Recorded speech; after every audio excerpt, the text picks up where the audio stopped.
নমস্কার বন্ধুরা, আত্রি ব্লগসে সকলকে স্বাগত। আজ বানাবো নানপুরি, তো চলুন দেখে নিয়ে যাক। প্রথমে 500 গ্রাম ময়দাতে সামান্য নুন, চিনি আর ইস্ট দিয়ে ভালো করে মিশিয়ে নিতে হবে। বেশ কিছুটা সাদা তেলের ময়ম দিয়ে ভালো করে ময়দাটি মিশিয়ে নিতে হবে। অল্প অল্প গরম জল দিয়ে ভালো করে ময়দাটি মেখে নিতে হবে আর উপর থেকে সামান্য তেল গুলিয়ে পাতলা কাপড় দিয়ে 2 ঘন্টা ঢাকা দিয়ে রেখে দিতে হবে। 2 ঘন্টা পর আবারও ভালো করে মেখে নিতে হবে ময়দাটিকে। লুচি থেকে একটু বড় সাইজের লেচি কেটে গোল করে বেলে নিতে হবে। গরম তেলে একে একে ভেজে নিতে হবে, তাহলে রেডি হয়ে যাবে নানপুরি।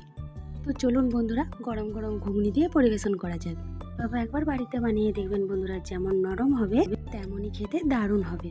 তো ঝটপট দেরি না করে বানিয়ে ফেলুন নানপুরি। আজকের নানপুরি ভিডিওটি কেমন লাগলো অবশ্যই কমেন্ট বক্সে কমেন্ট করে জানাবেন।